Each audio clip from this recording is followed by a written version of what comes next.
65세 노모부터 결핵에 걸린 처제, 그리고 영문도 모르는 13살 아들까지. 자, 이 대가족을 데리고 배에 오른 북한 의사 김만철.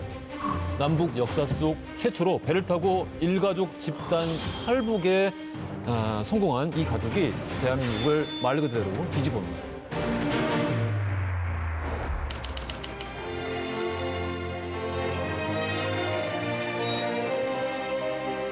이야, 오랜만이다. 진짜 오랜만이다. 춥고 어두운 압제의 땅 북한을 탈출한 김만철 씨 일가족 11명이 마침내 서울에 도착해 자유를 찾았습니다. 따뜻한 남쪽 나라. 그래서 사람이 마음 놓고 살 수 있는 자유의 나라에 살고 싶다는 소망을 안고 참조국에 안긴 동포들입니다.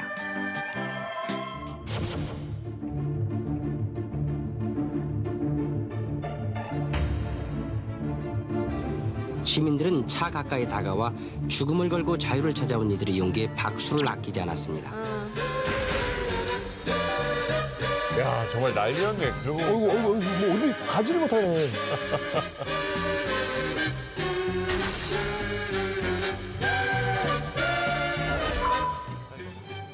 자, 이때 기억나는데 김만철 일가의 인기가 정말 장난이 아니었습니다.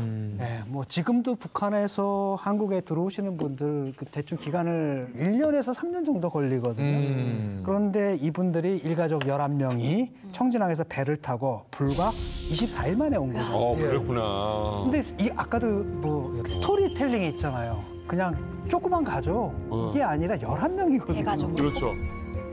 처가까지 해가지고 거기다가 군함, 50톤짜리 군함을 빌려가지고 항해를 해서 오고 그다음에 따뜻한 남쪽 나라로 가고 싶다라는 스토리텔링까지 하니까 이게 흥행성이 있는 거죠. 그렇죠. 그래서 아까 뭐 보셨죠 영상에서 막 헬기까지 띄워가지고 해서 이분들이 그 배 안에서 지내는 과정을 갖다 거의 그냥 트루먼 쇼 맞아요. 수준으로 중계를 했거든요. 뭐 어떤 트러블이 있었다, 누가 뭐 단식을 한다까지 다 중계를 했던 겁니다. 그래서 국민들이 정말로 매번 뉴스 틀 때마다 이제 그 장면들을 보게 되고 일가족이 살아가는 모습들을 거의 실시간으로 중계하듯이 보게 됐죠. 자, 김만철 가족에게 제2의 인생이 시작된 그날, 오늘의 시크릿 코드 1987년 1월 15일 김만철 일가를 태운 배가 자유를 찾아서 남쪽으로 떠났던 그날 반대편 해상에서는 한 척의 배가 북으로 향하고 있었습니다. 뭐지? 월북인가?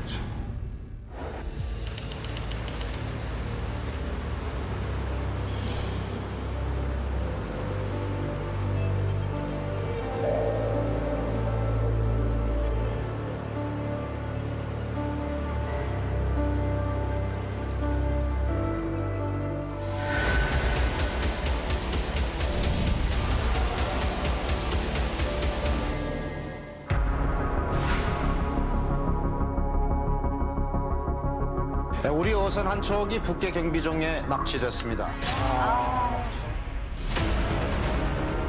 수산청은 오늘 오전 11시 45분쯤 서해 백령도 서북방 28마일 공해상에서 전남 여수선적 제27 동진호가 북계 경비정에 강제 납치됐다고 밝혔습니다. 수산청에 따르면 제27 동진호는 북방 한계선 부근 공해상에서 조업 중이었는데 갑자기 나타난 북계 경비정이 총격을 가한 후 강제로 끌고 갔다고 밝혔습니다.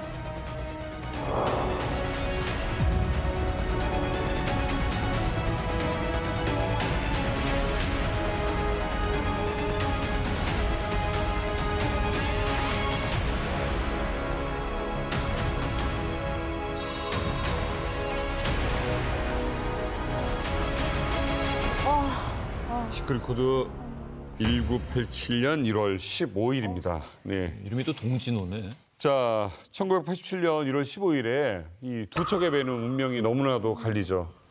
자유를 찾아서 북을 탈출하고 또 한 배는 북에 끌려가게 되는 겁니다. 자, 그런데요, 34년이 지난 지금까지도 돌아오지도 못할 뿐더러 생사 확인도 제대로 못하고 있는 겁니다. 동진호가 납북된 지 6일까지만 하더라도 북한 반응이 좋았어요. 우리가 북한이 동진호를 보내주겠다. 선원들 다 원하는 선원들은 다 남쪽으로 보내주겠다라고 적십자를 통해서 의견을 밝혔어요. 선선하게. 그런데 며칠 뒤 김만철 씨가 11명을 청진호에 태우고 일본에서 적막하고 있네. 이때부터 북한의 태도가 정말로 180도 바뀌는데 이렇게만 얘기를 해요. 동진호 선언을 우리가 풀어줄 테니까 대한민국 그 수 쓰지 말고 김만철 씨 일가 고스란히 한 명도 빼놓지 말고 북한으로 돌려라. 라고 북한이 교환 딜을 겁니다. 카드로 활용을 하겠다. 그렇죠. 그러니까 이거는 북한이 자기 멋대로 납치해놓고 유괴범이 야 우리가 니네 납치하고 있는데 우리 쪽 재산 뭐 돌려줘. 우리 쪽 사람 돌려줘. 안 그러면 안 보내. 유괴범이네, 진짜. 유괴범. 똑같은 거예요, 그건. 너무 안타까운. 북한은 이 사람들 빠져나갔을 때 그 순간부터 알았을 거란 말이에요. 알았어. 그래서 비행기 뜨고 했으니까 인질을 잡아놓은 거예요. 동진호 인질을 잡아놓은 거예요. 그러니까 저도 그걸 의심을 했거든요. 왜 하필이면 1월 15일이냐라고 해서 이게 우연의 일치인가? 아니면은 아나가 배가 빠져나갔으니까 쟤들도 하나를 잡아간 거냐? 인질을 잡아놓은 거죠. 그래야 이제 우리가 이제 뭐 노력을 뭐 하긴 해요. 뭐 북한 적십자 측에다가 뭐 인도적으로 선언을 보내달라고 촉구도 하고 성명도 발표하고 연락도 취해보는데 북한에서 이제 그걸 끊어버리죠. 대한적십자사는 오늘 통지문에서 우리 측은 지난 1월 20일 전화 통지문을 통해 어부들의 송환을 요청했을 때 북한 측은 바로 이튿날 관계기관에서 조사가 끝나는 대로 이들을 돌려보낼 것이라고 알려왔는데 100일이 지난 오늘까지 어선과 어부들을 송환하지 않고 있는 것은 매우 유감스러운 일이라고 밝혔습니다.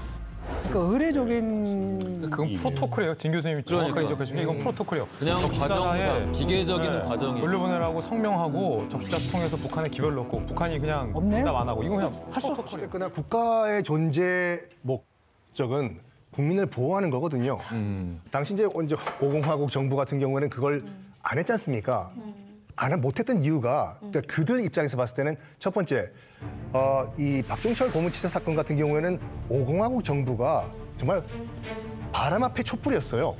그러니까 어떻게 해서든지 커버를 해야 돼요. 김만철 일가라는 꽃놀이패가 들어온 거예요. 포기할 수가 없어요.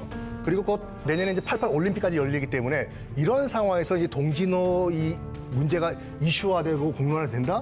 그러면 당연히 왜 우리 국민들이 지금 끌려갔는데 송환 노력을 안 하냐라는 비판 여론이 들끓을 것이고 이걸 아마 그 정부에서는 원치 않았겠지요. 아니 그런 기억하시겠지만 그때 이 동진호가 피랍됐다는 게 뉴스에 나왔어요. 그 뉴스라든지.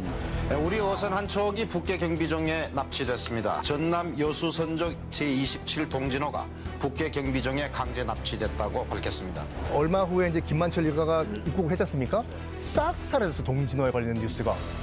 그리고 뭐 민간이든 정부 차원이든 이 동진호 관련해서는 34년을 계속 이야기를 해요. 네. 그러나 묵묵부답인 거죠. 지금 생각해 보면은 한쪽은 뭐예요? 그냥 자진해서 넘어온 거고 우리는 이제 끌려간 거잖아요. 등가성이 성립하지도 않고. 근데 다른 한편으로 생각하면은 동진호가 납치됐잖아요. 그러면은 안기부라든지 국정원이라든지 이런 데서 생각할 때는 스토리가 뻔히 그려지지 않아요? 그다음에 분명히 이런 사건이 나중에 알려졌어. 김만철 일가가 너무 따뜻한 남쪽 나라로 가고 싶어 하네. 근데 우리는 우리 쪽으로 데려오고 싶어 하네. 라고 하면 북한이 분명히 조건을 걸 거라는.